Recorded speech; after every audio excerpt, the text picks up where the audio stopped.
तो दोस्तों सोने से पहले कुछ आप लोगों को टॉपिक पढ़ के सोना चाहिए। जैसे कि हम लाइव क्लास सेशन जिस समय में चलाते थे ना, उस समय में हम कुछ कुछ टॉपिक आप लोगों को, जब तक क्लास बंद है, लाइव क्लास सेशन कुछ दिनों के लिए बंद किया गया है, प्रोटेस्ट चल रहा है और काफ़ी जो है काम मुझे भी आ गया है, इस बीच में वेबसाइट पर काम चल रहा है, इस कारण से मैंने जो है लाइव क्लास सेशन को थोड़े दिन के लिए ड्रॉप किया है। ठीक है, उसके जगह पे आपको नो डाउट हर दिन टॉपिक दिए जाएंगे, वो भी एमसीक्यूज के, ठीक है ना, और छोटे टॉपिक दिए जाएंगे ताकि आप लोग जो है पढ़ाई को कंटिन्यू रखना। पढ़ाई देखिए कभी भी नहीं छोड़ना है, प्रोटेस्ट भी करना है। जैसे कि आप लोग युवा वर्ग जो है आजकल आंदोलन कर रहे हैं, हम लोग आंदोलन कर रहे हैं, टीचर सब भी आंदोलन कर रहे हैं, उसमें आप लोग को साथ देना है। लेकिन हम बताते चल रहे हैं कि सोने से पहले आपको हर रोज़ एक वीडियो दिया जाएगा, जैसे एनटीपीसी के लिए कुछ खास वीडियो है, ठीक है ना।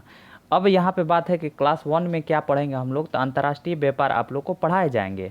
अंतर्राष्ट्रीय व्यापार से जितने भी क्वेश्चन पूछे जाए, इसीलिए हम पहले ही डाल दिए हैं कि आप लोग पढ़ लें, उसके बारे में थोड़ा सा भी उसके इंपॉर्टेंट तथ्यों को देखेंगे, एमसीक्यू लगाएंगे, कमेंट करके चलेंगे। और वीडियो साफ अगर ना दिखाई दे तो सीधा बात एक सुन लीजिएगा, मेरे वीडियो में ना डाटा सेवर लगा हुआ है। डाटा सेवर कहने का मतलब है कि इससे जो है आपके जो डाटा अनयूज होते हैं और ज़्यादा खर्च होते हैं वो सब नहीं होंगे, एकदम बिल्कुल उसकी क्वालिटी को बढ़ा करके आप देखिएगा। अब वादा करते हैं, आप लोग देख लीजिए, फिर मिला लीजिएगा आप लोग का नेट कितना, इंटरनेट कितना खर्च हुआ। बिल्कुल मतलब कि मेरे वीडियो में बिल्कुल कम जो है डाटा खर्च होते हैं, आप लोग देख सकते हैं क्वालिटी बढ़ा करके। ठीक है, चलिए शुरू करते हैं। पहला क्वेश्चन हमारा, पहले क्वेश्चन में देखिएगा कि निम्नलिखित वर्गों में से किस वर्ग के देशों के भारत के साथ सर्वाधिक आयात होते हैं। तो देखिएगा, एक तो होता है ओईसीडी, एक होता है ओपेक, पूर्वी यूरोप विकासशील देश। देखिए इसमें ध्यान दीजिएगा आप सभी, ओपेक और ईसीडी। तो आप लोगों को सबसे पहले समय देता हूं, आप लोग बता सकते हैं। ऐसे में मैं फुल फॉर्म यानी कि ओईसीडी का फुल फॉर्म बता देता हूं, the organisation for economic cooperation and development, इसकी फुल फॉर्म होते हैं।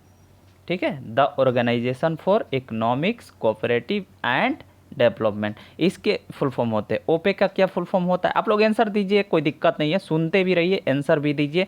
ओपेक के फुल फॉर्म होता है the organisation of petroleum exporting countries. OPEC का ये होता है, ये काफ़ी बार पूछा है इसलिए मैं बताते चल रहा हूँ, ठीक है ना। अब 4 ऑप्शन है आपके सामने में, समय भी दिए, हम जवाब दे सकते हैं। नहीं पता है तो चलिए हम बताते हैं, आपका इसके उत्तर हो जाएंगे ओपेक। याद रखेंगे क्या क्वेश्चन था कि सर्वाधिक व्यापार, आयात जो व्यापार होता है भारत का, वो किसके साथ होता है, ओपेक देशों के साथ में। ओपेक देशों की संख्या आप लोग को नहीं मालूम है, आप लोग जाकर देख सकते हैं इंटरनेट पर, ठीक है ना। आगे बढ़ते हैं, ओपेक तेल निर्यातक देश है, ठीक है ना, तेल निर्यातक देश जो है जितने भी हैं देश है, उसी को कहा जाता है। अगला प्रश्न है कि निम्नलिखित में से किस उत्प्रवाही द्रव माना जाता है, किसे उत्प्रवाही द्रव माना जाता है। तो बताइए, इसके ऑप्शन है एफआईआई और एफडीआई, एडीआर, जीडीआर, कौन से ऑप्शन होंगे। तो ये क्वेश्चन कई बार एसएससी में पूछा गया है, इसलिए एसएससी के बेस्ट क्वेश्चन है, ठीक है ना। चलिए बताइए, आपको समय दिया जाता है, आप लोग उत्तर दे सकते हैं। दूसरी क्वेश्चन का उत्तर कौन सा होगा जी, पहला क्वेश्चन का उत्तर होगा एफआईआई, एक मतलब होता है फॉरेन इंस्टीट्यूशनल इन्वेस्टर्स, ठीक है। अगला प्रश्न देखते हैं कि अंतर्राष्ट्रीय मुख्य व्यापार प्रमुख प्रभारी है कौन सा। अंतर्राष्ट्रीय मुख्य व्यापार डब्ल्यूटीओ, आपके सामने भी समय था, ठीक है ना, बता सकते थे, हालांकि मैं जल्दी बता दिया, बीपीएससी का क्वेश्चन, ठीक है। अगला प्रश्न है कि भारत की किस नकदी फसल से निर्यात के द्वारा अधिकतम विदेशी मुद्रा का आय प्राप्त होता है। अधिकतम विदेशी मुद्रा का जो आय प्राप्त होता है निम्नलिखित में से कौन से फसल से होता है। ऑप्शन आपके सामने, जवाब दीजिए जल्दी कमेंट बॉक्स में। चलिए, क्या उत्तर होंगे बाबू जी, अब मैं बताता चल रहा हूँ। इसके उत्तर हो जाएंगे चाय। सबसे अधिक आय जो विदेशी मुद्रा है वो चाय से प्राप्त होती है। 4 नंबर क्वेश्चन हुआ समाप्त। 5वां देखते हैं, बौद्धिक संपदा अधिकार से संबंधित व्यापार पहलू ट्रिप्स, TRIPS, तथा व्यापार से संबंधित निवेश उपाय ट्रिम्स यानी TRIMS निम्नलिखित में से किससे संबंधित है। ये ITI के क्वेश्चन है दोस्तों। तो इस क्वेश्चन के उत्तर क्या होंगे आप लोग जल्दी बताइए, हालांकि इसके उत्तर हो जाएंगे, चलिए जल्दी से बोलेंगे, कमेंट करेंगे। A B ऑप्शन में कमेंट कर सके, कोई दिक्कत नहीं है, मतलब कि कमेंट में जी, इसके उत्तर हो जाएंगे बी, डंकन प्रस्ताव। ठीक है ना, याद रखेंगे ट्रिम्स और ट्रिप्स के संबंधित जो डाटा होते हैं ना, वो संबंधित किससे होते हैं, डंकन प्रस्ताव से, याद रखिएगा। अगला प्रश्न देखते हैं कि विदेशी व्यापार को बढ़ावा देने के लिए भारत में विशेष आर्थिक क्षेत्रों की स्थापना किस देश की तर्ज पर की गई है। देखिएगा, ये अर्थशास्त्र का टॉपिक चल रहा है, इसके उत्तर देते जाएंगे। अर्थशास्त्र का टॉपिक चल रहा है और इसके बाद में तुरंत बाद में साइंस के टॉपिक आएंगे। ठीक है, साइंस के टॉपिक दिए जाएंगे। हर दिन आपको 9:30-10 बजे आपको वीडियो दे दिए जाएंगे, 1 या 2 वीडियो मिलेगा। ठीक है, छोटा छोटा टॉपिक 20-20 क्वेश्चन जो कि इंपॉर्टेंट है, जो बार बार रिपीट हुआ ना एग्जाम में, उसी को लिया गया है। और टॉपिक वाइज जैसे अंतर्राष्ट्रीय व्यापार से संबंधित क्वेश्चन है, तो बताइए कौन से उत्तर होंगे इसके बाबू। 6 नंबर के जी, ऑप्शन नंबर चीन। याद रखिए ऑप्शन नंबर सी जो है वो सही है। क्या है, आर्थिक क्षेत्रों की स्थापना किस देश के तर्ज पे की गई, तो चीन देश के तर्ज पे की गई, याद रखें। अगला प्रश्न है, कार और डीजल किसके उदाहरण है बाबू। बहुत अच्छा क्वेश्चन है ये। एसएससी डीपी, सॉरी जीडी होगा ना, जीडी होगा यहाँ पे, GD SI, GD sorry DP, ठीक है, डीपीएसआई, ठीक है ना। बताइए कौन से होंगे ऑप्शन इसका, कौन से ऑप्शन होंगे। कार और डीजल किसके उदाहरण है, एसआई का क्वेश्चन है, एसएससी एसआई का क्वेश्चन है, बोलिए कौन से। संयुक्त आपूर्ति, संयुक्त मांग, संयुक्त मांग, सिर्फ मांग या आपूर्ति, कौन से होंगे। तो ध्यान रखिएगा, ये क्वेश्चन का उत्तर आप लोग 100% याद रखेंगे, क्योंकि ये एसआई या एसएससी के लिए बहुत इंपॉर्टेंट है। ठीक है ना, हालांकि आरआरबी में क्वेश्चन इसे पूछे जा सकते हैं। 7 नंबर के उत्तर हो जाए संयुक्त मांग। क्या है, संयुक्त मांग। कार और डीजल किसके उदाहरण है, संयुक्त मांग का। अगला प्रश्न है कि भारत के सर्वाधिक मूल्य के रत्न और आभूषणों का निर्यात किस देश से होता है, या किस देश को होता है, बताइए। ये वाला क्वेश्चन तो बार बार एग्जाम में पूछता है, एकदम परेशान कर देता है एग्जाम में, हर एग्जाम में पूछता है। आरआरबी हो, यूपी पुलिस हो, या फिर एसआई हो, या एसएससी हो, कोई भी एग्जाम में बार बार ये क्वेश्चन पूछे जाते हैं, याद रखिएगा। इसके ऑप्शन कौन से होंगे, तो मेरे ख्याल से आप लोग जवाब दे सकते हैं, संयुक्त राज्य अमेरिका। ठीक है ना। अगला प्रश्न देखते हैं। देख पा रहे हैं आप सभी कि भारत में फेरा का स्थान लिया है किससे, मतलब फेरा का स्थान एक बोर्ड ने लिया है, उस बोर्ड का नाम बताना है। अब नया नाम हो गया उसका, बताइए कौन से होंगे। फेरा का स्थान कौन लिया है, किसने लिया है, तो फेमा है, फेटा है, फेना है, फेला है, कौन सा होगा। ABCD ऑप्शन में है, आप लोग जवाब दे सकते हैं। 9 नंबर के उत्तर कौन होंगे, तो याद रखेंगे, कमेंट कर दिए। ठीक है, चलिए आगे। इस क्वेश्चन के उत्तर हो जाएंगे फेमा, यानी फेरा का स्थान कौन लिया है, फेमा, याद रखेंगे। भारतीय विदेश व्यापार संस्थान कहाँ स्थित है, बताएंगे। ये वाले क्वेश्चन का उत्तर हम 100% श्योर हैं कि आप लोग कमेंट करके जवाब दे सकते हैं 100%, क्योंकि भारतीय विदेशी व्यापार है, WTO था, वर्ल्ड ट्रेड ऑर्गेनाइजेशन, जिसकी मुख्यालय जनेवा में थी, लेकिन भारतीय विदेशी व्यापार संस्थान की कहाँ पर स्थित है उसके बारे में बताना। एसएससी के क्वेश्चन है, जल्दी से बताएंगे उत्तर क्या होंगे जी। नई दिल्ली, याद रखेंगे कौन से होंगे, नई दिल्ली। अगला प्रश्न देखते हैं। अगला प्रश्न है एसएससी एसआई का क्वेश्चन है। देखिएगा अगला प्रश्न में इसमें कहा है कि वितरण का सीमांत उत्पादकता सिद्धांत बताता है कि उत्पादन के किसी भी घटक की कीमत इस प्रकार से निर्भर करती है। किस प्रकार से निर्भर करती है, तो उत्पादन की घटक किस प्रकार से निर्भर करती है उसकी कीमत पर बताएंगे। उत्तर कौन से हो जाएंगे। तो क्वेश्चन थोड़ा सा अर्थशास्त्र का है ना, तो थोड़ा सा आप लोगों को डीपली इसके बारे में नॉलेज होनी चाहिए, तभी आप बता सकते हैं। हालांकि क्वेश्चन के समुदाय को कुछ याद रखिए, अच्छा रहेगा। 11 नंबर क्वेश्चन के ए ऑप्शन सही हो जाएंगे। ठीक है, अगला प्रश्न देखते हैं फटाफट। समुदाय संगठन के अनुसार भारत के निर्यात का सबसे बड़ा भाग किसको जाता है, मतलब कि सबसे बड़ा भाग किसको जाता है यहाँ से निर्यात का। कहने का मतलब ये है कि इस क्वेश्चन में पूछा बिहार पुलिस का क्वेश्चन है, तो बताइए कौन से उत्तर होंगे।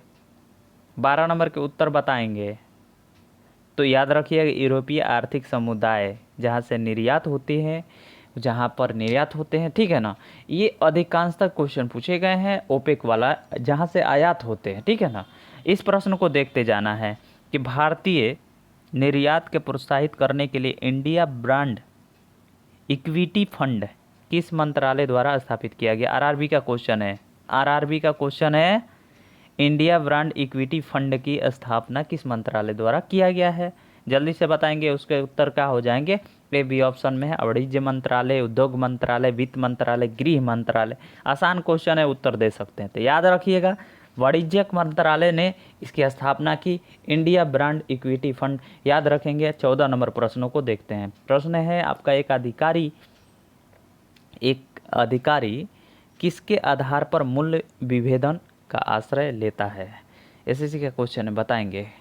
एक अधिकारी जो है किसके आधार पर मूल्य विभेदन का आश्रय लेता है? तो इस क्वेश्चन के उत्तर 14 नंबर के क्या होंगे? जल्दी से बताएंगे उत्तर। तो याद रखिएगा, मांगलोच। कौन सा है? मांगलोच। मांगलोच के आधार पर मूल्य का विभेदन का आश्रय लेते हैं। अगला प्रश्न देखते हैं, 14 के बाद में 15 नंबर। इस क्वेश्चन को देखिए, रट जाइएगा, ये आरआरबी का एकदम मस्ट इंपॉर्टेंट क्वेश्चन है। अगला प्रश्न है 15 नंबर। कौन सी वस्तु भारत में आयात की वस्तु नहीं है? आयात की वस्तु कौन सी नहीं है? मतलब कि जो इम्पोर्ट होता है ना, जो हम लोग उधर बाहर की बाहरी सामान मंगाते हैं, वो उसके बारे में पूछ रहा है। खाटी भाषा में समझा दिया आप सभी को। उत्तर आपके समय आपको दिए गए हैं, जल्दी से जवाब देंगे। 15 के उत्तर क्या हो जाएंगे जी? ध्यान रखिएगा, मूल रसायन जो है, मूल रसायन वो आपका आयात की वस्तु नहीं है, याद रखें। अगला प्रश्न देखते हैं। अगला प्रश्न देख रहे हैं कि नए